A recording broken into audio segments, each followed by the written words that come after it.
The sun hadn't cleared the ridge when the world turned to fire in screaming metal. Chief Petty Officer Elena Thornburg felt the blast wave before she heard it, a compression of air that turned her lungs inside out and slammed her against the roof of the Humvee. The IED had been buried deep, shaped charge pointed upward, designed not to disable, but to obliterate. When the smoke cleared enough to see, the lead vehicle was gone. Not damaged, gone. Just a crater and burning pieces scattered across 50 meters of Syrian hardpack. She was moving before her ears stopped ringing. Training took over. Assessment, reaction, execution. The convoy had stopped dead across the valley floor. 8 vehicles strung out like beads on a wire, and somewhere in that chaos were wounded men who needed her more than they needed their fear. Master Chief Garrett Vance grabbed her shoulder as she vaulted from the vehicle. He was 58 years old, 3 weeks from retirement, and his eyes held the kind of clarity that only came from watching young men die for 3 decades. Thornburg, wait for the sweep. She didn't wait. The second explosion came from the ridge, a mortar round that hit with mathematical precision between the 3rd and 4th vehicles. Shrapnel sang through the air like 1,000 angry hornets. She was already running, low and fast, toward the burning wreckage of the lead Humvee. The heat hit her face like an open oven. Inside the twisted frame she could see movement. Someone was still alive. Private Ethan Braddock was 19 years old and screaming. The blast had welded his door shut and filled the interior with smoke thick enough to drown in. Elena didn't think. She grabbed the frame where the window used to be and pulled. The metal was hot enough to sear through her gloves. She pulled anyway. The door came free with a shriek of tortured steel, and Braddock fell into her arms, his uniform smoking, his face black with soot. "I got you," she said, and meant it. The 3rd explosion caught her halfway back to cover. She felt the impact in her bones before the pain arrived, a sensation like someone had driven a railroad spike through her abdomen. The shrapnel entered just below her ribs and tore through at an angle, missing her spine by inches, exiting through the meat of her outer thigh. She didn't fall, couldn't fall. Braddock was dead weight across her shoulders, and 40 meters was a lifetime measured in footsteps and willpower. Behind her, the ridge erupted with automatic weapons fire. The ambush had been textbook. Pin them down, separate them, destroy them piece by piece. Captain Marcus Hayward was screaming into the radio for air support that would take 20 minutes to arrive. In a firefight, 20 minutes was eternity. Elena made it to the hasty triage point with Braddock still breathing. The medics tore him from her shoulders without a word, without eye contact, rushing him to a canvas tarp already stained red. She stood there for a moment, swaying, trying to focus through the gray static creeping into the edges of her vision. Blood was running freely down her leg, pooling in her boot. She pressed a hand to her abdomen, and it came away slick and dark. Chief Medic Ryan Blackwell looked up from the soldier he was working on. His eyes passed over her, cataloging and dismissing in the same glance. "You're conscious," he said, not a question, a judgment. "I'm hit," Elena said. Her voice sounded far away, like someone else was speaking. "Penetrating abdominal trauma, need pressure and—" "You're talking," Blackwell cut her off. "That means you're not priority. Sit down over there and wait your turn." Specialist Amy Kessler, barely 26 and 3 months out of Fort Sam Houston, looked up from the tourniquet she was tying. Her eyes went wide when she saw the blood spreading across Elena's uniform. "Chief, she needs to get out of my way," Blackwell snapped. "We've got soldiers dying here, real casualties. Move her." 2 privates grabbed Elena under the arms and half-dragged, half-carried her behind the bulk of an MRAP. They dropped her in the dirt like a sack of gear and disappeared back into the organized chaos of the triage point. She tried to stand. Her legs didn't respond. She tried to call out. Her voice broke into a cough that tasted like copper and salt. 30 feet away, Master Chief Vance was being loaded onto a stretcher. He'd taken shrapnel in the arm and shoulder. Nothing that would kill him, but enough to ground him for the evacuation. He saw her there, crumpled against the tire, and his face went hard. "That's a SEAL," he shouted at Blackwell. "Treat her first." Captain Hayward stepped between them. He was 48 years old, Logistics Corps, a man who'd spent more time behind a desk than a rifle. "Gunny, we're loading critical only. She'll make the next bird." "There won't be a next bird," Vance said, but Hayward was already turning away, shouting into his radio about extraction windows and threat vectors. The helicopters came in low and fast, kicking up a dust storm that turned the world brown and made breathing feel like drowning. Elena watched through the gap beneath the MRAP as stretchers were loaded one after another. Braddock went up. Vance went up, still arguing, his voice lost in the rotor wash. Soldiers with wounds less severe than hers went up. The last bird lifted with a sound like the world tearing in half, and then there was silence. Not the peaceful kind, the kind that pressed down on the chest and made the heart forget its rhythm. She was alone. The convoy had left. They'd taken everyone but her. Elena rolled onto her side and vomited into the dirt, blood and bile and the remnants of the morning's coffee. When the spasm passed, she lay there for a moment, listening to the distant pop of gunfire and the closer sound of her own breathing. Fast, shallow, the kind of breathing that meant shock was coming and death wasn't far behind. Her dog tags had slipped free from her collar, hanging in the dust. The metal caught the early light, and there it was, stamped into the steel, the Navy SEAL Trident, earned through Hell Week and 100 impossible evolutions. Earned through nights when her body begged to quit and her mind refused. Earned through being told 1,000 times that women didn't belong, couldn't hack it, would get someone killed. And now it hung there in the dirt, unseen by the men who'd left her behind because they hadn't bothered to look. The radio on the dead sergeant's body crackled with static. She couldn't reach it, not yet. First, she had to deal with the fact that she was bleeding out in the Syrian desert with no backup, no evac, and approximately 90 minutes before blood loss would make the decision for her. Elena Thornburg pressed both hands to her abdomen and pushed herself to her elbows, then to her knees, then with a sound that was half scream and half prayer, to her feet. The world tilted sideways. She caught herself against the MRAP and held on until the horizon stopped spinning. When she could see clearly again, she looked down at herself. The wound in her abdomen was bad. The one in her thigh was worse. The bleeding needed to stop, or nothing else mattered. 15 meters away, partially buried under the rubble of a collapsed supply crate, was a medical ruck. Someone had dropped it during the scramble. She could see the red cross on the canvas, faded but distinct. It might as well have been 15 miles. She took a step. Her leg buckled. She took another step. This time, it held. The third step was easier. The fourth nearly killed her. By the time she reached the ruck, she was crawling, leaving a blood trail in the dust like a wounded animal dragging itself toward water. She grabbed the pack and pulled it close, fumbling with the straps with fingers that didn't want to work properly. Inside, quick clot packets, tourniquets, IV bags, morphine auto-injectors, and a basic surgical kit that looked like it had been assembled in the 1990s. It would have to be enough. She tore open her uniform blouse with shaking hands. The entry wound was a ragged hole just below her ribs, about the size of a quarter. The exit wound was somewhere behind her, and she couldn't see it, but she could feel it, a hot throbbing that radiated down her spine. The shrapnel had passed through cleanly, which meant no fragments to remove, but it also meant a through and through that was bleeding from both sides. Elena grabbed a packet of Quick Clot and tore it open with her teeth. The powder spilled across her hands. She pressed it directly into the wound, packing it as deep as she could with fingers that had started to go numb. The chemical reaction began immediately, a burning sensation that was somehow worse than the wound itself.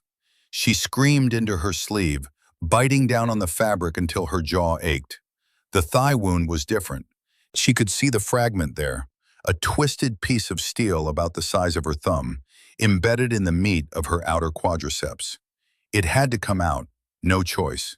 She pulled off her belt and looped it around her leg just above the wound, pulling it tight enough to slow the bleeding. Then she looked around for something to use as forceps. The multi-tool on Sergeant Wade Garrett's belt would have to do. He'd been 34 years old, married, 2 kids, and now he was lying face down in the dirt with 3 bullets in his back. She didn't have time to be sorry. She took the multi-tool, flipped open the pliers, and held them over the small fire still burning in the remains of a fuel can. 10 seconds. 20. When she pulled them out, the metal was glowing faintly in the morning light. Elena took a breath, held it. Then she dug into her own leg. The pain was white and absolute. It wiped out thought, wiped out training, wiped out everything except the animal need to make it stop. She heard someone screaming and realized distantly that it was her. The shrapnel resisted, caught on something, maybe bone, maybe tendon. She pulled harder. It came free all at once, and blood followed in a hot rush that soaked through her pants and into the dirt. She dropped the fragment and grabbed another quick clot packet, tearing it open and packing the wound before she could pass out. The tourniquet came next. She pulled it tight enough to hurt, then tighter still, until the bleeding slowed to a seep. Her leg looked wrong below the tourniquet, pale and mottled, but it would hold for now. It had to hold. The IV was harder. Her veins had started to collapse, and her hands were shaking so badly that she missed the first stick, and the second. The third time she got it, taping the line in place with trembling fingers. The saline bag hung from a piece of broken antenna, dripping slowly into her arm. It wouldn't be enough to replace what she'd lost, but it might buy her another hour, maybe 2. Only when the IV started dripping did she allow herself 30 seconds of rest, head against the warm metal, breathing measured. The morphine called to her from the med ruck. She left it untouched. She'd need clarity for what came next. The radio crackled again. This time she could reach it. Sergeant Garrett's body was still warm when she rolled him over to take the handset from his vest. She keyed the mic, listening to the squelch of empty channels, cycling through frequencies until she found one with traffic. Voices. Not English. Something else. Arabic, maybe. She was about to move on when she heard something that made her freeze. Ares 6, this is Ares 2. Target zone secure. Counting 14 enemy KIA. No friendly casualties. The accent was American. South Carolina, maybe Georgia. She knew that drawl. She'd heard it before, at Fort Bragg, in the team rooms and the chow halls. That was a contractor, a private military operator, and he was calling the ambush zone secure. Copy, Ares 2, another American voice replied. Female target unconfirmed. Sweep the perimeter and verify kill. Phase 2 proceeds at 1800 hours. Female target. They were looking for someone specific, looking for her. Elena keyed through more frequencies, found another conversation, this one more encrypted, but still audible. Convoy Bravo 2 is redirected to Route Scorpion. Proceed as planned. Route Scorpion. She knew that name. It was an alternate supply route that ran parallel to Highway 7, threading through the mountains east of the valley. It had been marked on the briefing maps as unverified, use with caution, because the Syrian army had operated there during the Civil War, and the Syrian army loved their landmines. Nobody used Scorpion unless they had no choice. She grabbed the tactical map from Garrett's cargo pocket and spread it across her knees. Route Scorpion was marked in red pencil, a winding line that cut through the high ground. Marked alongside it, in smaller print that looked like it had been added later, Minefield, unknown density, last swept 2015. That was 8 years ago. Mines didn't age out, they just waited. The convoy was being redirected directly into a minefield. Someone had planned this, someone on the inside, someone who knew exactly where to hit them and how to make it look like bad luck. Elena felt something cold settle into her chest. Not fear, something harder. She'd been left behind to die in the dirt while her convoy drove straight into a kill zone, and whoever was responsible thought she'd be too dead to do anything about it. They were wrong. She keyed Garrett's radio to the convoy frequency and tried to transmit. Static. She tried again. Nothing. They were jamming her, which meant they knew she was alive, and they didn't want her talking to anyone. That was fine. She'd work with it. Elena pulled herself to her feet again, using the MRAP for support. Her legs screamed in protest, but it held. She looked at the map again, calculating distances and time. The convoy was probably 40 minutes ahead of her by now, moving at standard tactical speed through open terrain. Route Scorpion was another 3 hours beyond that, which meant she had maybe 5 hours before they reached the minefield. 5 hours to cover 12 kilometers of hostile territory with a hole in her abdomen and a leg that was barely functional. 5 hours to figure out who'd sold them out and how to stop them. 5 hours to decide whether the men who'd left her to die were worth saving. She grabbed Garrett's rifle and checked the magazine. 4 rounds left. She took his sidearm too, and his spare magazines, and the 3 grenades clipped to his vest. It wasn't much, but it was more than she'd had 5 minutes ago. She stuffed the tactical map into her cargo pocket, along with the morphine injector she'd been avoiding.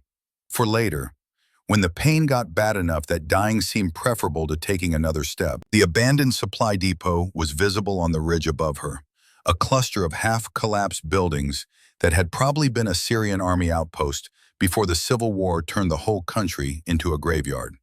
It would give her elevation and line of sight. If she could make it that far, she could see the convoy's route, maybe even get ahead of them. Elena started walking. Each step was a negotiation with her body. Left foot forward, right foot forward. Breathe. Don't think about the blood. Don't think about the distance. Think about Braddock's face when she'd pulled him from the fire. Think about Vance trying to get her on that helicopter. Think about the men in that convoy, good men, who didn't know they were being led to slaughter by someone they trusted. She'd made it maybe 200 meters when she heard the vehicles. Not friendly. Too fast. Too aggressive. The sound of engines being pushed hard over rough terrain. She dropped flat behind a cluster of rocks and watched through a gap as 3 technical trucks roared past, heading toward the ambush site. Each truck carried 4 men. Not Syrian army, not ISIS. These men wore matching tactical gear, carried matching rifles, moved with a kind of precision that only came from training and money. She caught sight of a patch on the lead truck's bumper. A red sword over a black shield. Ares Tactical Solutions. The same contractors she'd heard on the radio. They were coming back to finish the job. One of the trucks slowed as it passed her position. A man stood in the bed, scanning the terrain with binoculars. Elena held her breath and pressed herself flat against the rock. He was looking right at her, through her, past her. She was covered in dirt and blood, and against the desert hardpack, she was just another shadow. He said something to the driver, and the truck accelerated again, following the others toward the kill zone. When they were gone, Elena continued her climb. The ridge was steeper than it had looked from below. Loose scree that gave way under her boots and sent her sliding backward every 3rd step. Her hands were raw. Her leg was a constant scream. The IV bag had run dry, and she'd left it behind. Just another piece of trash in a desert full of trash. By the time she reached the depot, the sun was high and merciless. The buildings were exactly as bad as she'd expected. Walls with holes, roofs collapsed inward, floors covered in broken glass and spent shell casings. But there was shade, and there was water. An old cistern in the corner of what had been a supply room, still half full of rainwater that tasted like rust and dust and survival. She drank until her stomach cramped, then filled Garrett's canteens and drank again. There was something else in the ruins. A weapons cache. Not military issue, too clean, too recent. Someone had been using this place. She found an RPG launcher with 2 rounds, a dozen AK-47 magazines still sealed in plastic, and a tactical tablet in a waterproof case. The tablet was locked, but the lock was civilian grade. She had it cracked in under a minute. What she found inside made her forget about the pain in her gut and the fire in her leg. Files, dozens of them, convoy routes, personnel manifests, bank transfers, communication logs. Everything was labeled with military precision, sorted by date and operation code. The most recent folder was marked Operation Clean Sweep, Asset H6 confirmed. She opened it. The first file was a photograph. Captain Marcus Hayward shaking hands with a man in civilian clothes. The man's jacket had a patch visible on the shoulder. Red sword over black shield. Ares Tactical Solutions. Behind them, a briefcase sat open on a table. Elena could see the cash, neatly banded stacks that added up to more than Hayward made in 5 years. The second file was a route map, their convoy's route, with 3 red X's marked along the path. The ambush site was the first X. Route Scorpion was the second. The third was labeled simply Disposal. The third file was a ledger, bank transfers. $340,000 wired in 6 installments over 3 months. The last transfer was dated 3 days ago. The memo line read, Route compromise plus disposal. Elena felt something crack open inside her chest. Not surprise, not even anger. Just a cold, clear understanding that the man who'd ordered her left behind had sold them all out for the cost of a decent house in the suburbs. The fourth file was the one that changed everything. It was a target list. 7 names highlighted in red. 6 she didn't recognize. Supply sergeants, logistics officers, people who wouldn't be missed right away. The 7th name she knew by heart. Master Chief Garrett Vance. He wasn't collateral damage. He was the primary target. Everything else, the ambush, the convoy, the minefield, all of it was built around killing one man. A man who was 3 weeks from retirement and probably wanted nothing more than to see his grandchildren grow up. She opened the attached file. It was a report written in the flat military prose that turned lives into bullet points. Vance had discovered discrepancies in the supply manifests. Small things at first. Medical supplies that went missing. Ammunition that never arrived. He'd started asking questions. Started keeping records. And 3 days ago, he'd sent a message to the Inspector General's office requesting a formal investigation into Captain Marcus Hayward's logistics operations. 3 days ago, the same day Hayward had received his final payment. Elena sat there in the ruins with the tablet on her knees and the sun beating down through the broken roof. The convoy had maybe 4 hours before they reached the minefield. She had maybe 3 hours before blood loss made her too weak to move. And somewhere out there, Ares Tactical Solutions was hunting her with orders to confirm the kill. She could activate her emergency beacon. It was in her vest, intact, still functional. She could call for help and be on a helicopter within the hour. Let someone else handle it. Let the proper authorities investigate. Let the system work. But the system was what had left her here. The system was what had put a price on Vance's head. And the system was what had allowed men like Hayward to turn service into profit and loyalty into a commodity. Elena pulled out the morphine injector and stared at it for a long moment. Then she put it back. Not yet. She wasn't done. Not even close. She strapped the RPG to her back and loaded her pockets with magazines. The tablet went into her cargo pocket, wrapped in plastic from the weapons cache. She checked Garrett's rifle one more time, chambered around, and started moving east toward the high ground overlooking Route Scorpion. The convoy would reach the minefield in 4 hours. She'd reach the overwatch position in 3. And when she got there, she'd have a choice to make. The kind of choice that didn't come with right answers, only consequences. Behind her, the Ares trucks were sweeping the ambush site, looking for her body. Ahead of her, 24 men were driving toward death without knowing it.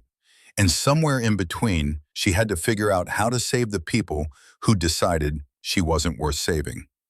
Elena Thornburg had been told her entire career that women didn't belong in combat, that they couldn't hack it, that they'd get someone killed. She'd proved them wrong every single time, but now, bleeding and alone in the Syrian desert, with enemies on all sides, in a convoy of men who'd left her to die, she had to prove something else. She had to prove that being a SEAL meant something more than just surviving. It meant finishing the mission. Even when the mission was saving the people who'd abandoned you, even when every logical part of your brain was screaming that they deserved what was coming. Even when the pain was so bad that dying seemed easier than taking another step. Master Chief Vance had taught her that. He'd been the one instructor at BUD/S who'd never questioned whether she belonged. He just made her prove it, over and over, until proving it became automatic, until the idea of quitting was more painful than the actual pain. She remembered his voice during Hell Week, when she'd been in the surf zone for the 4th hour, and hypothermia was turning her thoughts to fog. Pain is just information, Thornbird. Your body telling you where the limits are. The question isn't whether it hurts. The question is what you do with that information. She'd stayed in the surf. She'd finished the evolution. She'd earned the trident. Now she was going to earn it again. The high ground rose ahead of her, jagged and unforgiving under the afternoon sun. Elena adjusted the rifle sling on her shoulder and started climbing. Each step was information. Her body was telling her to stop, to rest, to give in. She processed that information and kept moving, because somewhere ahead, Master Chief Garrett Vance was riding in a convoy toward a minefield, and he didn't know that the man giving the orders had already decided he was dead. And somewhere behind her, the men who'd left her bleeding in the dirt thought she was too weak to matter. They were about to learn different. The ridgeline cut across the horizon like a serrated blade, all sharp edges and loose scree that gave way under Elena's boots with every third step. The sun had passed its apex and was beginning its slow descent toward the western mountains, turning the sky into hammered copper.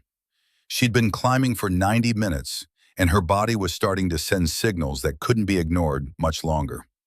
The tourniquet on her thigh had gone from painful to numb, which meant tissue damage was accumulating. The quick clot in her abdomen had stopped the external bleeding, but she could feel something shifting inside, something warm and wrong that suggested internal bleeding the field dressing couldn't reach.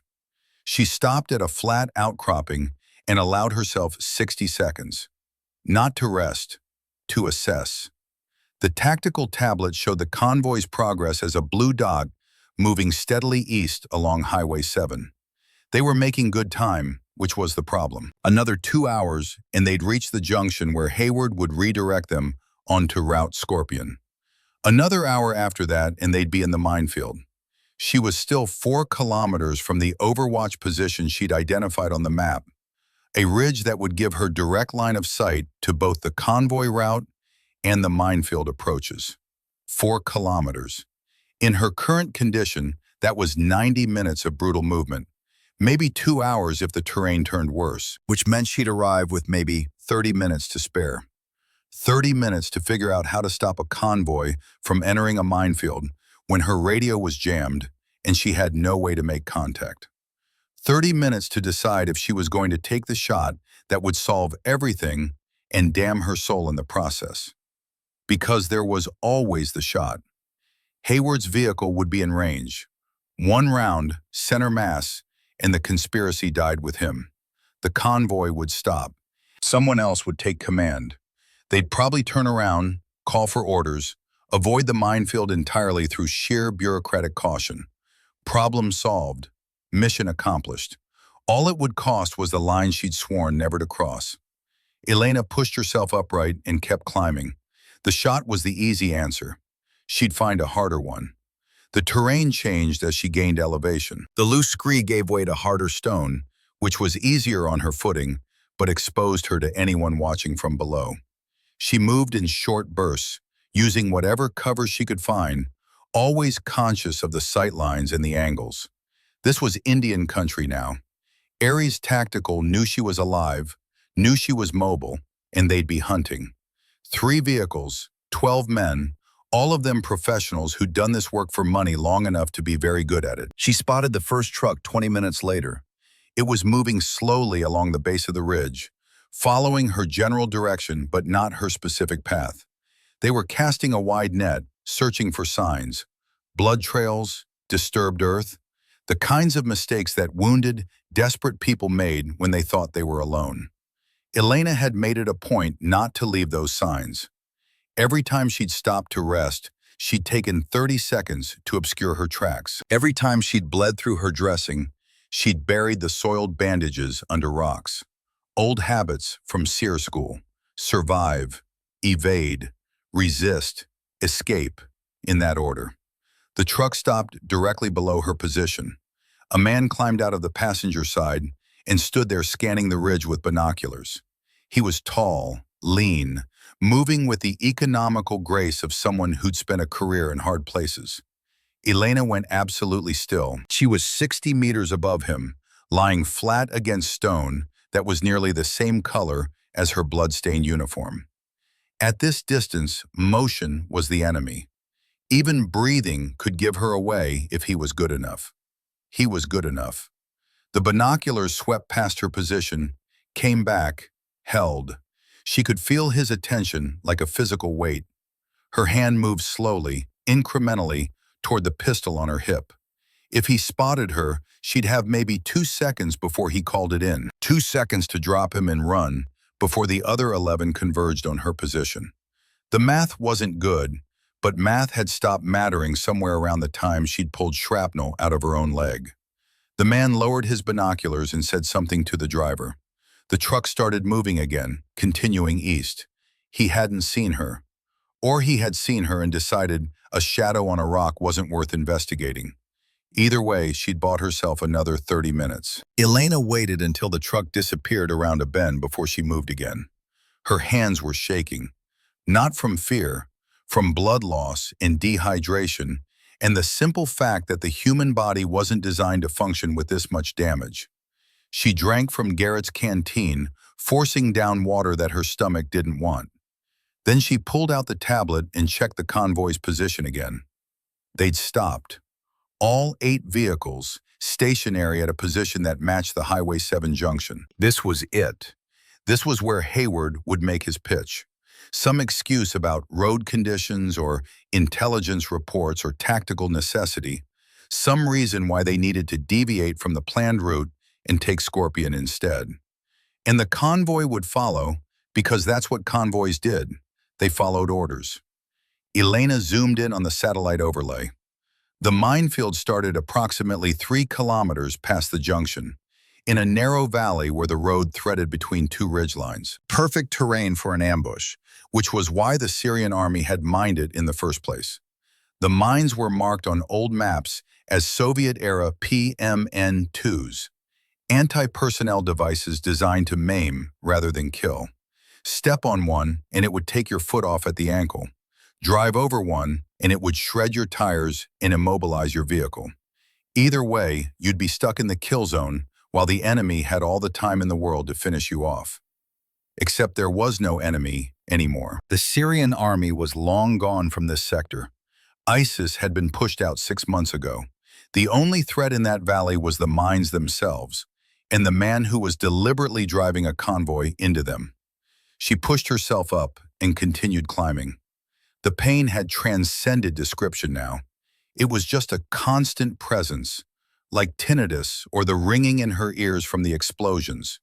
Background noise. Irrelevant. What mattered was the ridgeline ahead, and the time running out, and the fact that 24 men were about to die because someone had decided Garrett Vance knew too much. The Overwatch position was everything she'd hoped for and nothing she'd wanted. A natural rock formation that gave her clear sight lines down into the valley where Route Scorpion ran. She could see the road, empty and waiting. She could see the minefield, invisible to anyone who didn't know where to look, but obvious to her now that she knew what she was seeing. The spacing was too regular. The vegetation patterns were wrong. There were gaps in the rock distribution that suggested human placement rather than natural scatter. And she could see the convoy, still stopped at the junction 2 kilometers away. Elena set up in a prone position behind the rocks and pulled out Garrett's rifle. The optic was a basic ACOG, 4-power magnification, good enough for the ranges she'd be working with. She ranged the junction, 1,800 meters. Extreme range for this weapon system, but doable in these conditions. Clear air, no wind, stable position. She could make the shot. The question was whether she should. Through the scope, she could see figures moving between the vehicles. Arguments, discussions. Someone, probably Vance, was questioning the route change. She could read it in the body language, the gestures, the way the other men were gathering around. Hayward would be in the center of it, selling his lie with the confidence of a man who'd already been paid. Elena's finger found the trigger. 2 pounds of pressure and Hayward's problems would be over. So would hers. Clean shot, righteous kill, problem solved. Justice served with a 5.56 millimeter messenger traveling at 3,000 feet per second. She exhaled slowly and took her finger off the trigger. Not yet. There had to be another way. Had to be. Because the moment she took that shot, she became what Hayward was. Someone who killed fellow service members to solve a problem. The justification might be better, but the act was the same. And she hadn't spent 8 years earning the trident just to throw it away on a revenge killing, no matter how much that revenge was deserved. The tablet had a communication function, encrypted messaging, satellite uplink, the kind of technology that contractors used when they needed to coordinate across distances without relying on military infrastructure. She opened it and started scrolling through the contact list. Dozens of names, none of them familiar. Call signs and numbers and operational designations that meant nothing to her. Then she found one that did. Vance, primary target, verify before disposal. They'd put him in their system, logged him like inventory. That's how professional this was. That's how far the corruption had spread. These weren't rogue operators acting on impulse. This was an organized operation with planning and oversight and quality control. They even had a checklist. Elena opened the message interface and typed, Vance target compromised. Female witness eliminated. Proceeding phase 2. Confirm. She hit send and waited. The response came back in 40 seconds. Confirmed. Execute phase 2 at 1800 hours. 0 survivors. 0 survivors. They weren't just killing Vance. They were killing everyone. The whole convoy. 24 men turned into casualties, blamed on a minefield that everyone would assume was just bad luck. And somewhere, someone would file the paperwork and close the investigation, and life would go on. Elena checked her watch. 1720 hours. 40 minutes until execution. The convoy was starting to move again, turning onto Route Scorpion, following Hayward toward the valley. She could see them through the scope now, 8 vehicles in a staggered column, maintaining proper intervals, doing everything right except trusting the wrong man.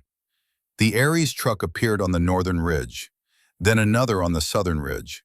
They were setting up overwatch positions.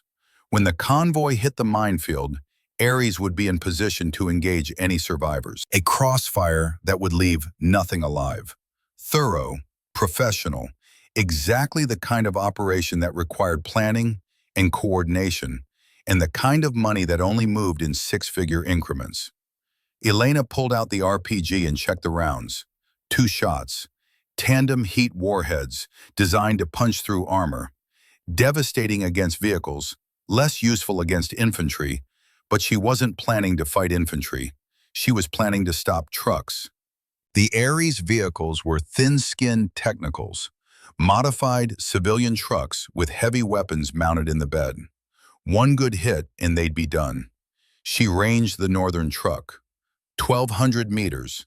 Long shot for an RPG, but the terrain gave her the angle she needed. High position, target below, gravity assist on the trajectory. She could make it work. Had to make it work. Because once the convoy entered the minefield, those trucks would open fire, and none of her people would survive the crossfire. Her people. When had she started thinking of them that way again? They'd left her, abandoned her, decided she wasn't worth saving. But they were still hers, still her responsibility, because being a SEAL wasn't about who saved you. It was about who you saved when nobody was watching. The convoy was 500 meters from the minefield entrance. Elena could see it clearly now through the scope. The first pressure plate would be right about where the road curved left, around the boulder cluster. Big enough to hide the mine, solid enough to funnel the vehicles directly over it. Hayward would know exactly where it was, would probably accelerate slightly as they approached, making sure the lead vehicle had enough momentum to trigger the detonation. 400 meters. The lead vehicle was moving at steady speed, maintaining interval. She could see the driver clearly now. Young kid, maybe 22, focused on the road ahead, doing his job, following orders, about to die because the man in the vehicle behind him had sold his life for cash. 300 meters. Elena shifted her aim to Hayward's vehicle, second in line, right where a convoy commander should be, close enough to control the formation, far enough back to survive the initial explosion. Through the scope, she could see him in the passenger seat, relaxed, confident, checking his watch, probably counting down the seconds until his problem solved itself and his retirement fund was secure. 200 meters. Her finger touched the trigger again. This was it. Last chance. Take the shot or commit to the harder path. Kill the traitor or save the victims. Justice or mercy. The choice that defined whether she was still the person who'd earned the trident or someone else entirely. The radio crackled. Not her radio, the one she'd taken from Garrett's body. Someone was transmitting on the convoy frequency, close enough for the signal to punch through the jamming. All units, this is Vance. Something's wrong. I need everyone to stop. Stop now. The convoy didn't stop. Hayward's voice cut in immediately, calm and authoritative. Negative, Gunny. We're behind schedule. Keep moving. Captain, I'm seeing irregularities in the terrain. This area isn't clear. It's clear, Vance. Intel confirmed it 3 days ago. Then Intel is wrong. I'm seeing signature patterns that match. Master Chief, you're retired in 6 hours. Let me do my job. 100 meters. The lead vehicle was almost at the curve, almost at the mine. Elena could see Vance in one of the rear vehicles, standing up through the roof hatch, binoculars to his face, scanning the terrain with the kind of intensity that came from 3 decades of staying alive in places that wanted you dead. He knew. Somehow, he knew. Maybe it was the terrain. Maybe it was the way Hayward was acting. Maybe it was just the instinct that kept good soldiers alive and got bad ones killed. But he knew something was wrong, and nobody was listening. 50 meters. Elena made her choice. She swung the RPG onto her shoulder, aimed at the Northern Aries truck, and fired. The backblast kicked up a storm of dust behind her position. The round streaked downrange, a smoke trail that drew a perfect line from her position to the target. Impact came 2 seconds later. The truck exploded in a fireball that sent debris spinning into the air and bodies tumbling across the rocks. She didn't wait to admire the shot. She was already loading the second round, already swinging toward the southern truck. The element of surprise was gone. They knew where she was now, but they didn't know what she was going to do next. And in that uncertainty was her advantage. The second truck was moving, trying to relocate, trying to get out of her line of fire. She led the target, calculated the intercept, and fired. This shot was harder. Moving target, longer range, her position compromised. The round went wide by 3 meters and detonated against the rocks behind the truck. Close enough to get their attention, not close enough to stop them. The convoy had stopped. All 8 vehicles, emergency halt, exactly 50 meters from the minefield entrance. Vance had used the explosions as justification to override Hayward's orders. Smart, but it wouldn't hold. In about 30 seconds, Hayward would regain control, would demand they continue, and Vance wouldn't have a good enough reason to refuse. Elena grabbed the radio and keyed the mic. The jamming was still active, but she was close enough now that brute force might punch through. Convoy Bravo 2, this is Thornbird. Urgent. Static. Then a voice, young and shocked. Thornbird, oh my God, you're alive. It was Kessler, the junior medic, the one who'd hesitated. Elena didn't have time for emotion. Route Scorpion is mined. Repeat, you are 50 meters from an active minefield. Stop all forward movement. Hayward's voice cut in, sharp with authority. Unverified transmission. Disregard. All units continue movement. Elena zoomed her scope onto the curve in the road. She could see the pressure plate now, knew where it was, knew what would happen if that lead vehicle rolled over it. Vance, check your map. Grid coordinates, Tango, Foxtrot, 7, 9er. Soviet PM N2 field. In place 2015, never cleared. Silence. Then Vance's voice, measured and calm. Thornbird, we thought you were KIA. How did you get those coordinates? From the tablet of the Ares contractor who was sent to confirm my death. The same contractors who are being paid to make sure none of you leave this valley alive. More silence. She could imagine the scene inside those vehicles. Confusion. Disbelief. The cognitive dissonance of hearing a dead woman on the radio telling them their commanding officer was trying to kill them. Hayward tried to regain control. She's delirious, hallucinating from blood loss. Ignore her and continue movement. Captain, Vance said slowly, I'm pulling up the route map now. Thornbird, where did you say those coordinates were? Elena gave them again, waited, counted the seconds. Captain Hayward, Vance's voice had changed, gone flat, the tone of a man who just had his worst suspicions confirmed. Why isn't this minefield marked on our current map? Because it's been cleared. I told you, Intel verified. Intel verified nothing. I'm looking at a Syrian army tactical map from 2015. Those coordinates are marked as active mines, PMN2S, just like Thornbird said. Now, why the hell are we 50 meters from a minefield that's not on our operational maps? The radio went quiet. Elena could almost hear Hayward's mind working, trying to find an explanation that didn't end with him in handcuffs. When he spoke again, his voice was different, harder, the voice of a man who'd run out of options and decided to go all in. Master Chief Vance, you're relieved of duty effective immediately. Medical concerns. All units, continue movement on my order. Like hell I'm relieved. Everyone stay where you are until we... The sound of a gunshot cut through the radio, then another, then screaming, then silence. Elena's blood went cold. Through the scope, she could see chaos in the convoy.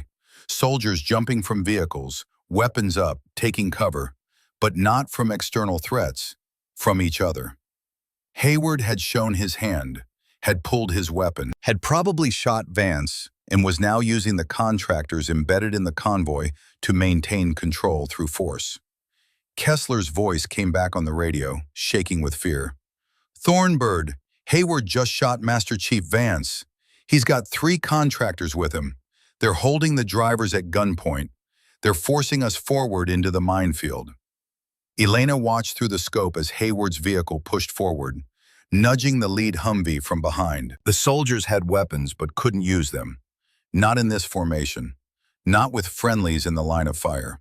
Hayward knew that, was counting on it.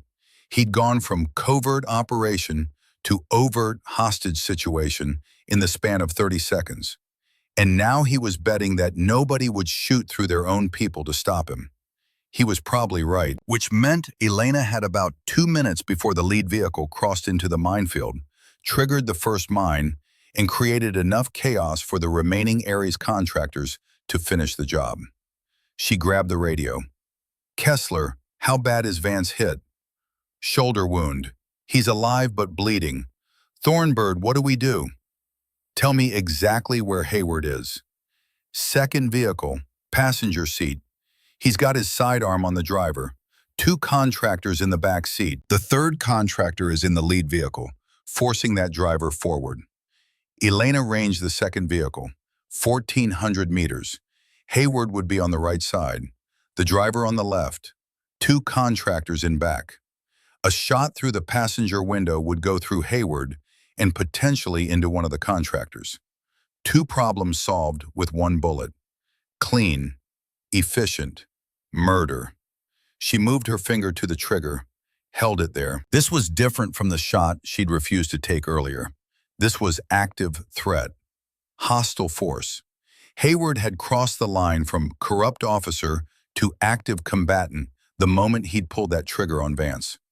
This was a righteous kill, legally defensible, morally justifiable.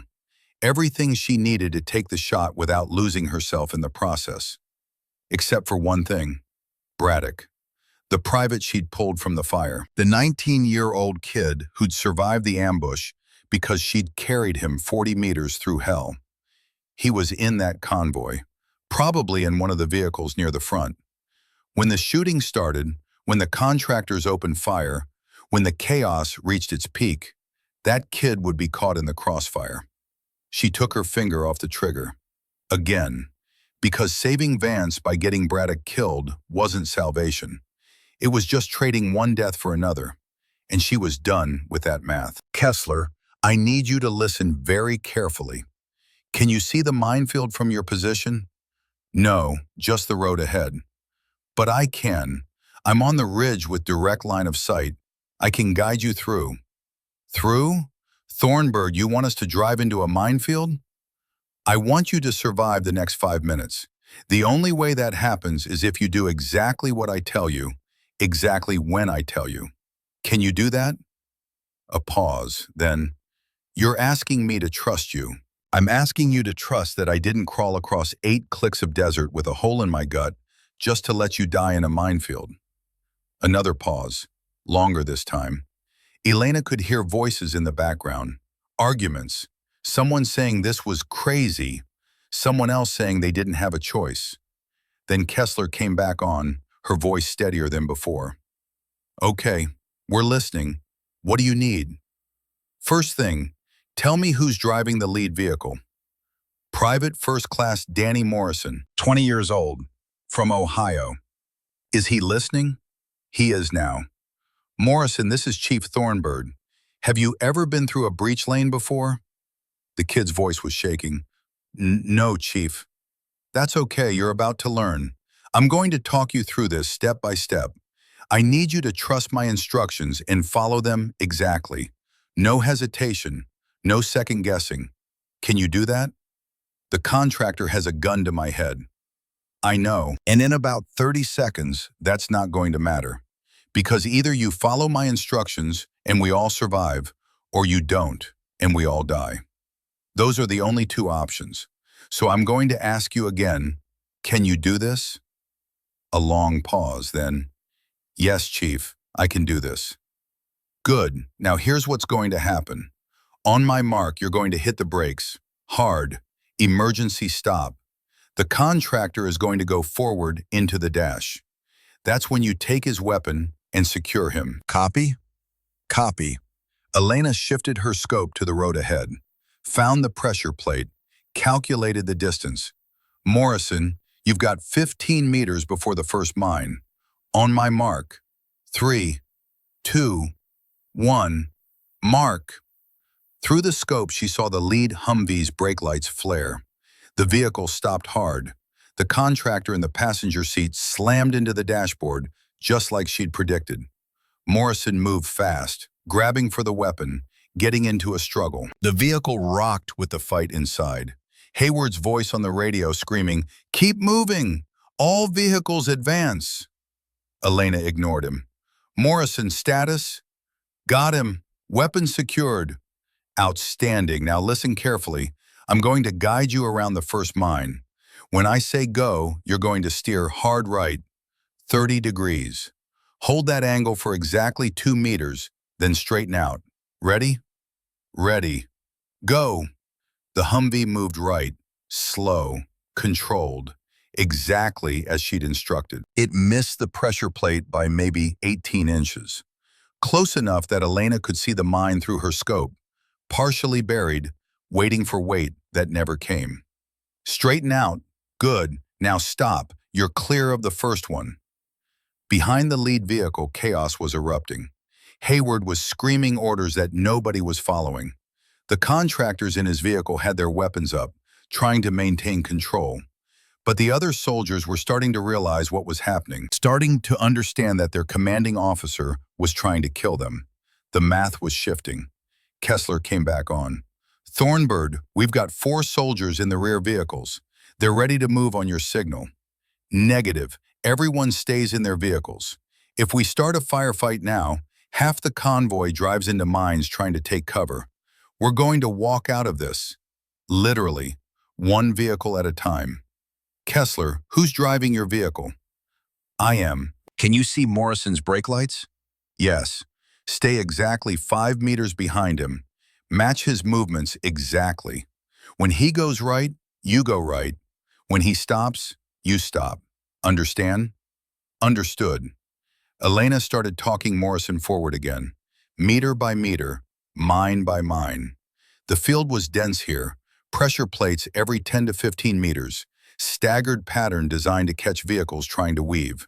She could see them all from her elevated position, could plot a path that threaded between them like a needle through cloth.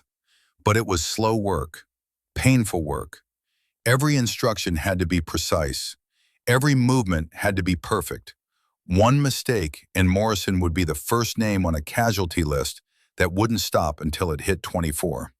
They'd made it maybe 50 meters into the field when the Ares truck on the southern ridge opened fire. Heavy machine gun, probably a Browning M2, sending 50 caliber rounds screaming down into the valley.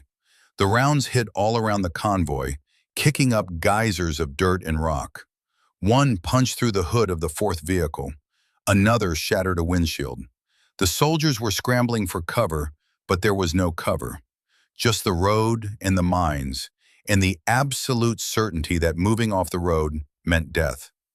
Elena swung her rifle toward the Ares position and fired 3 quick shots. Suppressive fire. She wasn't trying to hit anything at this range, just make them keep their heads down. Make them think twice about exposing themselves. Buy Morrison another 30 seconds to get to the next waypoint. Morrison, don't stop. Keep moving. Hard left, 20 degrees, 3 meters.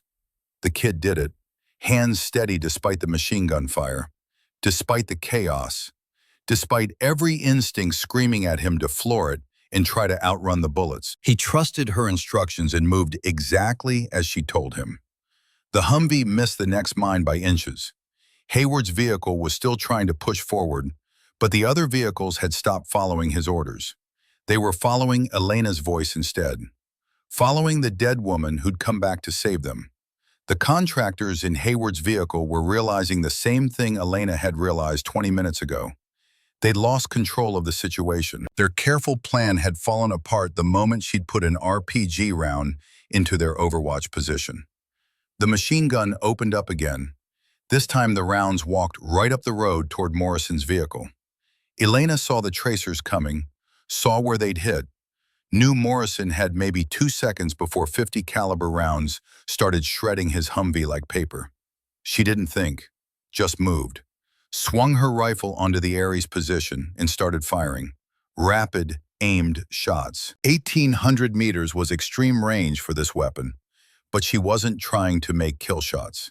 Just hitting close enough to make them flinch, make them duck, make them choose between maintaining fire discipline and not getting their heads taken off. It worked. The machine gun went silent. Morrison kept moving. Right again, 45 degrees, 4 meters, then stop. They were halfway through now.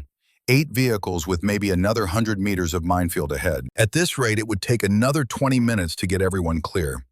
20 minutes of walking vehicles through a pattern only she could see, while Ares contractors tried to kill them all from elevated positions, while Hayward tried to regain control, while her body continued its slow shutdown from blood loss and trauma.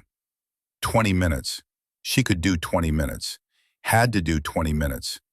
Because the alternative was letting them die, and she'd already decided that wasn't an option. Morrison was moving again, following her instructions, threading between pressure plates with a kind of precision that suggested he'd found his calm center in the middle of chaos. Good for him. That's what training was supposed to do. Turn panic into process, fear into focus. Vance's voice came over the radio, weak but clear. "Thornbird, this is Vance. I'm still operational. What do you need?" Relief flooded through her. "Gunny, you're supposed to be bleeding out. I've been shot before. Takes more than one round to keep me down. Sit rep? I'm walking them through the minefield, but we've got Ares on the southern ridge with a Ma Deuce. I can suppress them, but I can't eliminate them from this range. They're going to get brave again soon. I can take care of that. Give me coordinates." Elena passed them, heard movement over the radio. Vance was climbing out of his vehicle, despite the shoulder wound, despite his age, getting into position to engage a target that was probably 1,000 meters from his position. The old man was going to get himself killed trying to help. But that was what you did. That was what being a SEAL meant. You helped until you couldn't help anymore, and then you helped some more. The machine gun opened up again, but this time it was answered immediately by precise rifle fire from the convoy. Vance had found his mark. The machine gun went silent again, this time for good. Elena saw figures retreating from the southern position, dragging a body with them. The old man had just dropped an Ares contractor at 1,000 meters with a shoulder wound and probably a rifle he'd never zeroed. Some things you didn't lose. Some skills stayed in the blood. "Morrison, you're doing great. Keep it up. Left turn, 30 degrees, 5 meters.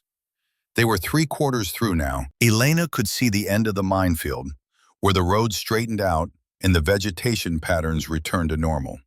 Another 10 minutes, maybe less. They were going to make it. All of them. Despite Hayward, despite Ares, despite the fact that she'd been left to die in the dirt 8 hours ago. That's when Hayward made his final play. She saw it through the scope. Hayward stepping out of his vehicle, pistol in hand, walking toward the lead Humvee with the cold purpose of a man who decided that if he couldn't win, nobody could. The contractors with him followed, weapons up, creating a firing line. They were going to execute Morrison, going to shoot the driver and send the vehicle careening off the road into the mines, turn the whole convoy into a catastrophe that would be blamed on bad luck and bad intelligence, and nobody would ever know the truth. Elena shifted her scope onto Hayward, centered the crosshairs on his chest. Her finger found the trigger. This time there was no hesitation, no moral calculus, no weighing of options. He'd made his choice. Now she'd make hers. The rifle bucked against her shoulder. 1,400 meters. Wind negligible. Elevation compensated. The round took 2 seconds to arrive. 2 seconds during which Hayward kept walking, kept moving toward Morrison's vehicle, kept being the man who'd sold out his convoy for cash. Then the round hit. Not center mass, she'd been aiming for the chest, but blood loss and exhaustion had pulled the shot low and left. The bullet took him in the hip, spun him around, dropped him to the road. Not a kill shot, but enough to stop him, enough to end his play. The contractors froze. One of them started to raise his weapon toward Morrison's vehicle. Vance dropped him with a single shot before he could complete the motion. The other contractor threw down his weapon and put his hands up. Smart. Survival instinct overriding loyalty. That's what happened when the money stopped being worth the risk. Elena keyed the radio. "Morrison, Hayward is down. The contractors are surrendering. Keep moving. We're almost home." And they were. 10 more minutes of careful navigation. 10 more minutes of step-by-step instructions. 10 more minutes of proving that the woman they'd left to die was the only reason they were still alive. When the last vehicle cleared the minefield and rolled onto safe ground, Elena let her head drop to the rock. Her vision was tunneling. Her hands were numb. The pain had gone from acute to a kind of distant throb that suggested her body was shutting down non-essential systems to preserve the core. She'd done what she came to do. Now she could rest. Except there was still one more thing. One more detail that needed handling. She pulled out the tablet and opened the message interface. Typed, Phase 2 complete. All targets eliminated. Awaiting extraction coordinates. The response came back in 30 seconds. Outstanding work. Extraction team inbound your position. ETA 20 minutes. Elena smiled. Sent back. Copy. Standing by. Then she forwarded the entire conversation to Colonel Hendricks at Base Command, along with every file on the tablet, the evidence, the bank transfers, the target lists. Everything Ares Tactical Solutions had been stupid enough to document in writing. In 20 minutes, when their extraction team arrived at her position, they'd find a Navy SEAL who'd just blown their entire operation wide open. And Hendricks would have enough evidence to put every single one of them in prison for the rest of their lives. Justice, finally. Not the quick kind that came from a bullet, the slow kind that came from the system working the way it was supposed to. Elena closed the tablet and stared at the sky. The sun was setting now, painting the desert in shades of amber and rust. She listened to the convoy celebrating in the valley below, listened to Vance coordinating the security perimeter and the casualty collection, listened to the sound of helicopters in the distance, coming to bring them all home. She'd done it. Against every odd, against every expectation. She'd saved 24 men who decided she wasn't worth saving. And in doing so, she'd proved something more important than any of them would ever understand. She'd proved that being a SEAL wasn't about who abandoned you. It was about who you refused to abandon. Even when they didn't deserve it. Even when it cost you everything. Even when the easy answer was to let them die and call it justice. Elena Thornburg closed her eyes and listened to the approaching rotors. The sound grew louder, closer, became thunder in her chest. She tried to stay conscious, tried to hold on long enough to see them land. But the darkness had other ideas, and this time, she let it come. When she opened her eyes again, she was already airborne. The helicopters had come in low over the ridge, 2 Black Hawks with door gunners scanning for threats that no longer existed. Elena watched them approach through eyes that kept trying to close, her body making executive decisions about consciousness that her mind couldn't override. She'd done the math somewhere around the time the convoy cleared the minefield. Between the initial wounds, the self-treatment, the blood loss, and the physical exertion of climbing 8 kilometers over hostile terrain, she should have been dead 3 hours ago. The fact that she was still breathing was less biology and more stubbornness. The lead helicopter had touched down 50 meters from her position, rotor wash kicking up a storm of dust and small stones. She tried to stand and made it halfway before her legs decided they were done taking orders. She'd gone down hard on one knee, caught herself with her rifle, and stayed there while the world tilted sideways and her vision narrowed to a tunnel ringed with static. Boots had hit the ground, running footsteps, voices shouting medical terminology that sounded very far away. Hands on her shoulders, her arms, checking pulses in airways, and all the things that medics checked when they found someone who should be dead, but wasn't. Someone had been cutting away her uniform, someone else starting an IV. A third voice calling for a stretcher and saying words like hypovolemic shock and critical status that all meant the same thing. She'd pushed too far and her body was sending the final invoice. Chief Thornburg, can you hear me? She'd managed a nod. Tried to speak, nothing came out but a dry rasp. Don't talk, save your energy. We're getting you out of here. The stretcher had arrived. They'd lifted her onto it with practiced efficiency, securing straps, elevating her legs, doing all the things that the medics at the triage point should have done 9 hours ago. Elena had wanted to laugh at the irony, but didn't have the breath for it. Instead, she grabbed the arm of the nearest medic and forced words past her throat. Convoy, safe? The medic had nodded. They're safe, all of them, because of you. That had been enough. She'd let Colonel Sarah Hendricks entered, uniform crisp, despite the late hour, expression unreadable. Elena had met her exactly twice before today, Both times had been brief, professional. Now the woman who commanded the entire base was pulling up a chair beside her bed. "Ma'am," Elena's voice was rough, throat raw from the intubation. "How long was I out?" 18 hours, 3 surgeries. The doctors say you're going to make it, but it was close. Hendricks leaned forward, elbows on her knees. "I've read the after-action reports, all of them. I've reviewed the evidence on the tablet you recovered. I've interviewed every member of that convoy, and I've spent the last 6 hours on conference calls with JAG, CID, and about a dozen 3-letter agencies who are all very interested in what happened yesterday." She paused. "So now I need to hear it from you. All of it, starting from when they left you behind." Elena told her. Every detail. The triage rejection, the self-treatment, the discovery of the conspiracy, the climb to the ridge, the firefight with the contractors, the decision not to take the shot on Hayward, the impossible navigation through the minefield.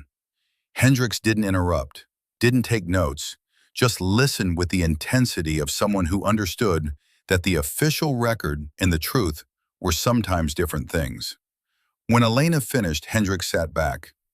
"Chief Blackwell has been relieved of duty pending investigation. His decision to deny you treatment violated every protocol we have. The fact that you survived despite that decision doesn't excuse it. He followed his training, ma'am. Triage by severity. I was conscious, mobile.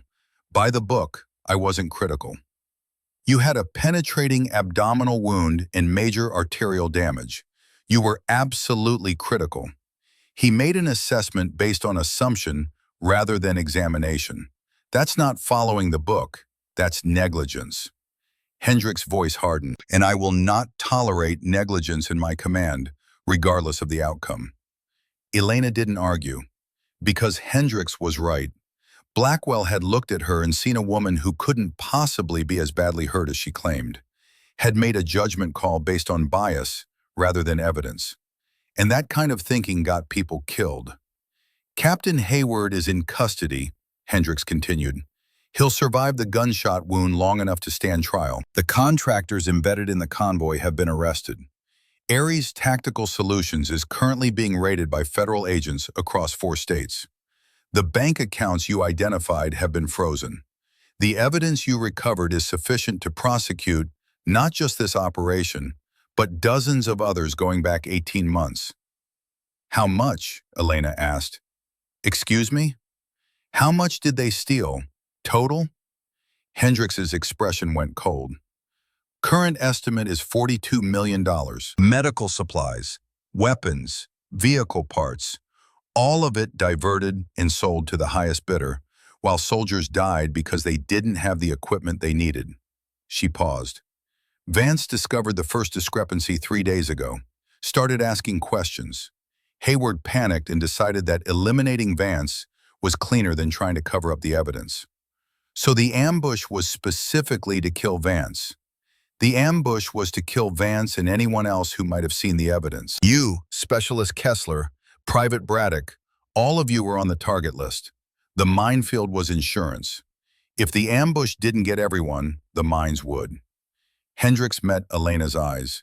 "They didn't count on you surviving the first attempt, and they definitely didn't count on you being determined enough to walk 8 kilometers through hostile territory to save the people who left you behind." Elena looked down at her hands. They were bandaged, IV lines running into both arms, monitors clipped to her fingers. She'd pushed her body past every reasonable limit and quite a few unreasonable ones.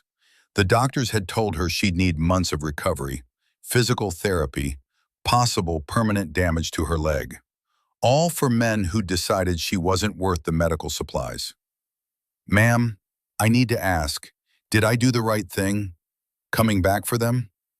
Hendricks didn't answer immediately. When she did, her voice was softer than Elena had ever heard it. "Chief Thornbird, I've been in the Army for 32 years. I've commanded soldiers in 3 wars and a dozen smaller conflicts. I've written letters to families explaining why their sons and daughters aren't coming home. And I've learned that there's a difference between following orders and doing what's right. You had every justification to activate your beacon and let someone else handle it. Every reason to let that convoy drive into the minefield and call it justice. But you didn't. You came back. And because you came back, 24 soldiers are alive today who wouldn't be otherwise. She stood. So yes, Chief, you did the right thing, even though it nearly killed you, maybe especially because it nearly killed you. The colonel moved toward the door, then stopped. The Navy Cross recommendation has already been submitted. Admiral Harrington himself is flying into Mar to present it. You've also been promoted to senior chief, effective immediately. Congratulations.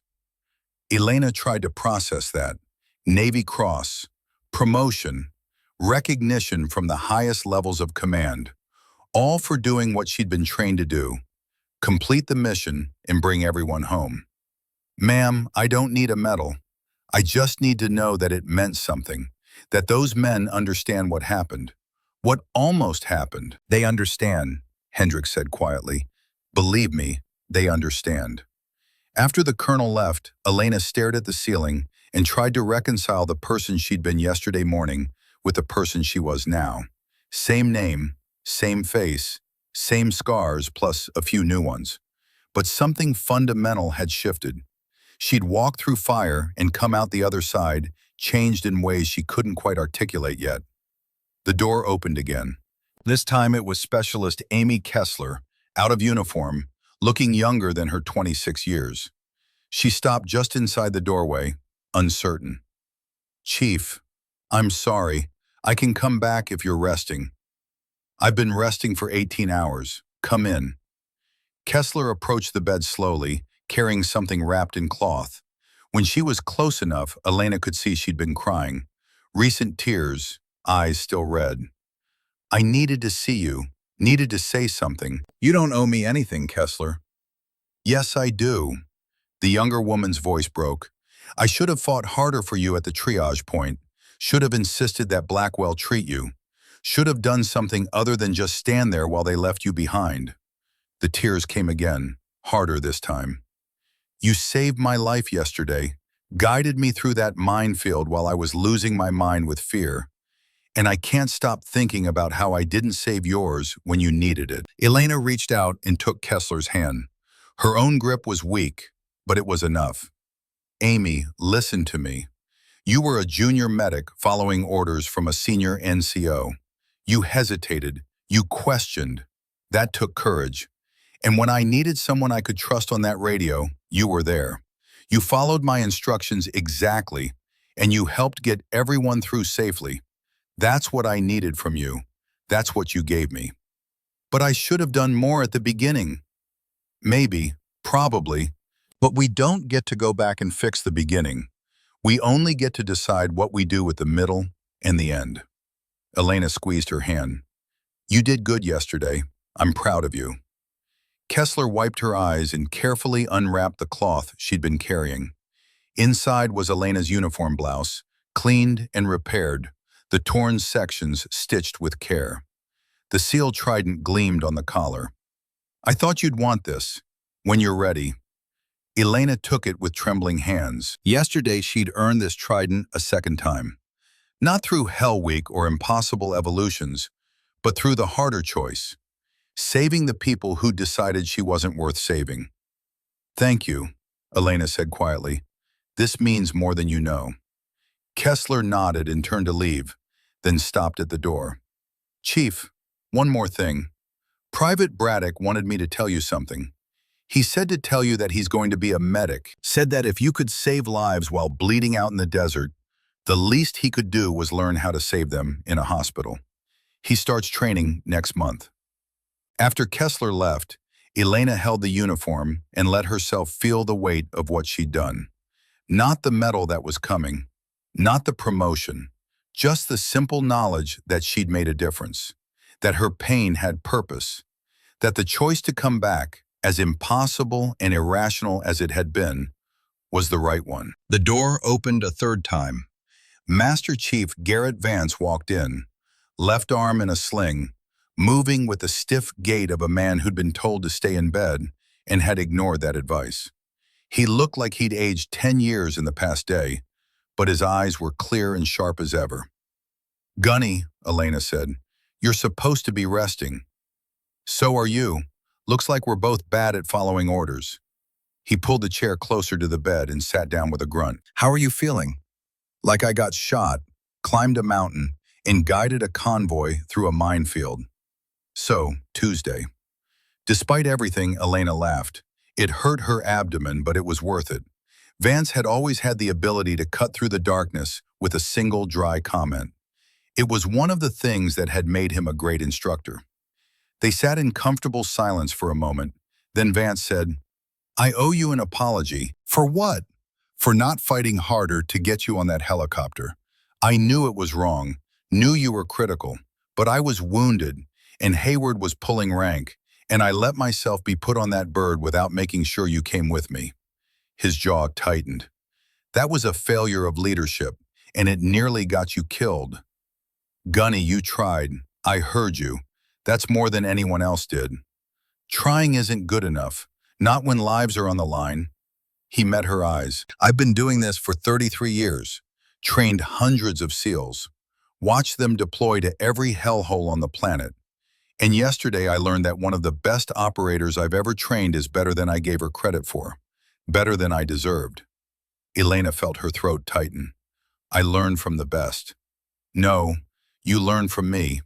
But what you did yesterday, that came from somewhere else, somewhere deeper. That came from character." He reached into his pocket and pulled out something small. "I was going to give this to my grandson. He's 17, thinks he wants to be a SEAL like his grandfather. But after yesterday, I think it belongs to you." He handed her a small pin. Not the SEAL Trident, something older. A Force Recon pin, Vietnam era, tarnished silver with the eagle and parachute insignia. It looked like it had seen hard use and harder years. "This was given to me by my instructor in 1972. He told me to pass it on to someone who embodied what it meant to be a warrior. Not just the skills, the heart." Vance closed her fingers around the pin. "You earned this yesterday, Chief. You earned it by being better than the rest of us, by choosing to save us when we'd chosen to leave you. That's not just being a warrior, that's being a leader." Elena looked down at the pin, feeling the weight of history in the metal. This had been carried through Vietnam, through the Cold War, through Desert Storm and Somalia and Afghanistan and Iraq, carried by men who'd faced impossible odds and survived through skill and courage and the refusal to quit. And now it was hers. "I don't know what to say." "Don't say anything. Just promise me something." Vance leaned forward. "Promise me you'll keep being exactly who you are. The Navy is changing. Slowly. Too slowly. But it's changing. And it needs people like you to show them what the future looks like. Women who don't just meet the standard, but exceed it. Who don't ask for special treatment, but demand equal opportunity. Who prove their worth not with words, but with actions." He smiled. "You did that yesterday. You proved something that needed proving. Now promise me you'll keep proving it. Every day, until the day comes when nobody questions whether you belong." "I promise." Vance stood, wincing slightly as his shoulder protested the movement. "Good. Now get some rest. Admiral Harrington is coming tomorrow, and you need to look presentable for your medal ceremony. Can't have you passing out during the presentation. Bad optics." After Vance left, Elena pinned the Force Recon insignia to her hospital gown, right over her heart, next to where the SEAL Trident would go on her uniform. Two symbols of excellence. Two promises she'd made and kept. Two chapters in a story that was far from over. The next visitor came after dark. Private Ethan Braddock stood in the doorway, looking like he wanted to run. He was 19 years old, fresh-faced, probably on his first deployment. The kid she'd pulled from the burning Humvee, the kid she'd carried 40 meters while bleeding out. The kid who'd survived because she'd decided his life was worth saving. "Chief Thornbird? I'm sorry, I don't mean to bother you. I just wanted to—" "Come in, Braddock. Sit down." He sat on the edge of the chair like it might collapse under him. His hands fidgeted with his cover, twisting it nervously. I needed to thank you for saving my life. Twice. First in the ambush, then in the minefield. I don't know how to repay that. You don't repay it, you pay it forward. Someday you're going to be in a position to save someone else. When that day comes, you remember what it felt like to be pulled from a burning vehicle by someone who didn't give up on you. And you make the same choice I made. Braddock nodded, blinking hard against tears he was trying not to shed. Specialist Kessler told me you didn't have to come back for us, that you could have called for rescue and let us drive into that minefield. Is that true? Elena considered the question. The easy answer was yes. The honest answer was more complicated. I had a choice. We all have choices. The question is what kind of person we want to be when we make them. What kind of person are you? I'm the kind who doesn't leave people behind, even when they leave me, even when it's hard, even when it nearly kills me. She met his eyes, and I hope that's the kind of person you become too. Braddock stood, came to attention, and saluted with parade ground precision. Elena from her hospital bed returned it as best she could. When he left, he was standing a little taller, carrying himself with the beginning of something that might become confidence if he nurtured it carefully enough.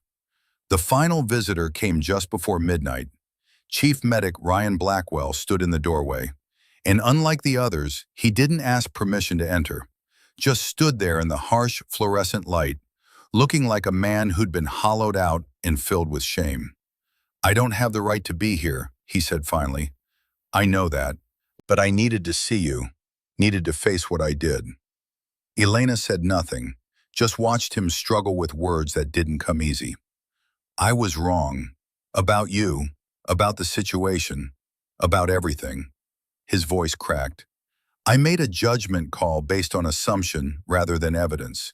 I looked at you and saw a woman, and I decided that meant you couldn't be as badly hurt as you claimed. I was wrong, and my wrong decision nearly killed you. It did more than that, Elena said quietly. It taught me exactly what I needed to know about who I could trust when everything went to hell. Blackwell flinched like she'd hit him. I've been relieved of duty, pending investigation. I'll probably lose my certification. My career is over. Good. The word hung in the air between them. Harsh, final, unforgiving. I deserve that, Blackwell said. I deserve worse. But I need you to know something. I'm not making excuses. I'm not asking for forgiveness. I just need you to know that I'm going to spend the rest of my career, whatever's left of it, making sure no one else makes the same mistake I made. I'm going to teach. I'm going to train. I'm going to make damn sure that every medic who comes after me understands that triage is based on evidence, not assumption. That everyone gets assessed properly, regardless of who they are or what they look like. He met her eyes. I can't undo what I did, but I can make sure it never happens again. Elena studied him for a long moment, saw genuine remorse, saw a man who'd made a terrible mistake and was willing to carry the weight of it for the rest of his life. That didn't excuse what he'd done, didn't erase the hours she'd spent bleeding in the dirt because he'd decided she wasn't worth the medical supplies. But it was something. Then do that, she said. Make it mean something. Make sure my pain wasn't wasted. Blackwell nodded and left without another word. Admiral James Harrington arrived at 900 the next morning with an entourage that included half the base command staff and a medical team that insisted Elena be transferred to a wheelchair for the ceremony, despite her protest that she could stand. They compromised on her sitting up in bed, uniform blouse draped over her shoulders, seal trident polished and gleaming. The Admiral was 58 years old, Navy through and through, with the kind of presence that made rooms go quiet when he entered. He stood at the foot of her bed while a captain read the citation aloud. For extraordinary heroism in combat against enemy forces, Chief Petty Officer Elena Thornburg, while serving as a Navy SEAL medic attached to convoy operations in eastern Syria, was severely wounded during an enemy ambush and left behind during medical evacuation. Despite life-threatening injuries, Chief Thornburg conducted self-treatment under fire, identified and neutralized a hostile contractor team, discovered evidence of insider threat and corruption, and single-handedly guided her convoy through an active minefield while under enemy fire, saving 24 lives at extreme personal risk. Her actions prevented a catastrophic loss of life and exposed a major corruption network within military logistics operations. Her courage, tactical expertise, and unwavering commitment to her fellow service members reflect the highest traditions of the United States Naval Service. Harrington stepped forward and pinned the Navy Cross to her uniform. The weight of it was more than the medal. It was the weight of recognition, of validation, of proof that what she'd done mattered. Chief Thornburg, the Admiral said, the Navy is fortunate to have warriors of your caliber. You've not only saved lives, you've set a standard that will be taught for generations. I'm proud to serve alongside you. He saluted. Elena returned it, and for just a moment, the pain and the exhaustion and the memories of bleeding in the dirt all faded into something simpler. Pride, pure and uncomplicated. After the ceremony, after the photographs and the congratulations and the promises to stay in touch, Elena was finally left alone. She sat in the quiet hospital room, Navy Cross on her chest, Force Recon pin over her heart, and thought about the journey that had brought her here. She joined the Navy to honor her brother, had become a SEAL to prove she could, had survived yesterday to show that being left behind didn't mean being defeated. Every step had been harder than the last. Every challenge had demanded more than she thought she could give. And every time, she'd found something extra. Some reserve of strength she hadn't known existed until she needed it. The tablet buzzed with a message.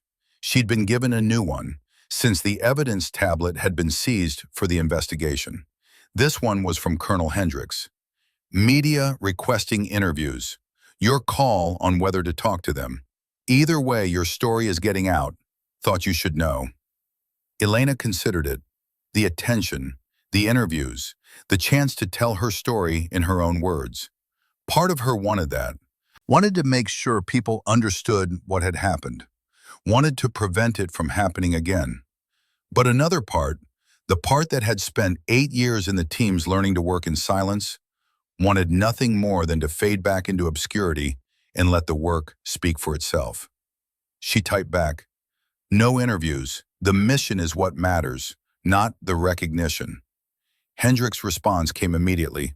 "Figured you'd say that. For what it's worth, that's exactly why you deserve the recognition." 3 weeks later, Elena was transferred to Walter Reed Medical Center for extended recovery and physical therapy. The doctors said she'd need 6 months minimum before returning to active duty, possibly longer. The damage to her leg was extensive, and there was talk of permanent limitations that might affect her ability to serve in combat roles. She refused to believe them. Spend 8 hours a day in physical therapy, pushing through pain that made the minefield feel like a warm-up. Rebuilt her strength incrementally, celebrating victories measured in degrees of motion and pounds of weight lifted. The therapist called her their most stubborn patient. She took it as a compliment. Vance visited twice a week, coordinating his own therapy sessions with hers so they could suffer together. They didn't talk much during the sessions, just worked side by side, two warriors refusing to let injuries define their limitations. Afterward, they'd share coffee in the hospital cafeteria and talk about everything except what had happened in Syria. Family, plans for the future, the changing nature of warfare, and whether the old ways still mattered in a world of drones and cyber attacks. "You ever regret it?" Vance asked one afternoon. "Coming back for us?" Elena thought about it. The honest answer, "Every time I look at my leg and wonder if I'll ever run again. Every time the pain wakes me up at night. Every time I think about how much easier it would have been to just call for rescue and let you all drive into that minefield. She sipped her coffee. But no, I don't regret it, because the alternative was becoming someone I couldn't live with, and I'd rather deal with a bad leg than a bad conscience. Vance nodded slowly. I used to think courage was about not being afraid. Took me about 30 years to figure out it's actually about being afraid and doing the right thing anyway. You figured that out a lot faster than I did. 6 months later, Elena stood in Arlington National Cemetery on a cold November morning. The funeral was private, limited to family and close friends, but Vance had asked her to be there. His instructor from Vietnam, the man who'd given him the Force Recon pin that now lived in Elena's display case, had finally lost his battle with cancer. He'd been 92 years old, a legend in the special operations community, and according to Vance, the finest warrior he'd ever known. After the ceremony, after the rifles and the flag, and the careful folding of honors, Elena stood beside Vance at the grave marker. It was simple granite, nothing fancy, just a name and dates and the Force Recon insignia. Exactly what the old man had wanted. He would have liked you, Vance said. Would have appreciated what you did, the choice you made. I wish I could have met him. You did, in a way. Every lesson I taught you came from him originally. Every hard truth about what it means to serve. Every standard you had to meet. Vance placed a hand on the headstone. He used to say that what defines a warrior isn't how they fight, it's what they fight for. And why they keep fighting when there's no glory in it, no recognition, no one watching to see if they quit. He turned to Elena. You proved that in Syria. Proved that being a warrior is about service, not recognition. About doing the right thing even when it costs you everything. They stood in silence for a moment, two warriors honoring a third, the cold wind cutting through their dress uniforms. Then Elena pulled the Force Recon pin from her pocket, the one Vance had given her in the hospital. She placed it on the headstone beside a dozen others that had been left by people paying their respects. I can't keep this, she said. It belongs here, with him. Vance picked up the pin and pressed it back into her hand. No, it belongs with you. He would have wanted you to have it, to carry it forward, to pass it on someday to someone who embodies the same things you do. He closed her fingers around the pin. That's how we honor them, not by leaving trinkets on graves, but by living up to the standards they set, by being worthy of the tradition they handed down. Elena pocketed the pin and saluted the headstone. Vance did the same. Then they walked together through Arlington, past rows of white markers that stretched to the horizon, each one representing a life given in service, a choice made to stand between home and harm, a warrior who'd answered the call and paid the price. You know what the hardest part is? Elena said as they walked. Not the injuries, not the recovery. It's knowing that I did everything right, by the book, exactly how I was trained, and they still left me behind. How do you come back from that? How do you trust the system again? Vance was quiet for a long moment. You don't trust the system, you trust the people who prove they deserve it. And you become the kind of person others can trust when the system fails them. He stopped walking and turned to face her. The Navy is changing, Elena. Slowly, too slowly, but it's changing. And it's changing because people like you prove that the old assumptions are wrong, that women can do the job just as well as men, that courage doesn't have a gender, that leadership is about character, not chromosomes. He smiled. You didn't just save 24 lives in Syria, you changed minds, challenged assumptions, forced people to reconsider their biases. That's worth more than any medal. Doesn't feel like it when I'm in physical therapy trying to rebuild muscles that might never work properly again. I know, but someday, maybe years from now, some young woman is going to make it through BUD/S because you proved it was possible, because you showed them what a female SEAL looks like. And she's going to save lives, lead teams, do impossible things. And it'll be because you walked through hell and came out the other side without quitting. Vance started walking again. That's legacy, Elena. That's what matters. Not the medals or the recognition. The lives you touch. The standards you set. The path you clear for those who come after. They reached the cemetery gates and stopped. Beyond them, the city waited. The normal world where people worried about normal things and didn't understand what it cost to keep them safe. Elena had been part of that world once. Before BUD/S. Before the teams. Before Syria. She couldn't go back to being that person. Didn't want to. But she could move forward as someone new. Someone forged in fire and blood. Someone who'd learned that being left behind wasn't the end of the story. Just a chapter in a longer journey. You ready to get back out there? Vance asked. Physical therapy board meets next week. They'll probably clear you for light duty. I don't want light duty. I know, but you take what they give you and prove you can handle more. That's how you earn your way back. One step, then another, until they can't deny you anymore. Elena looked down at her leg. It still hurt, probably always would. Physical therapy had restored most of the function, but there were limitations now. Things she couldn't do as well as before. Weaknesses she'd have to compensate for. But she was standing, walking, fighting. I'll get there, she said. 6 months after that, Senior Chief Petty Officer Elena Thornburg returned to active duty with SEAL Team 4. Not in a combat role, not yet, but as an instructor at the Naval Special Warfare Center in Coronado, teaching the next generation of SEALs what it meant to serve, what it meant to persist, what it meant to never leave anyone behind, even when they'd left you.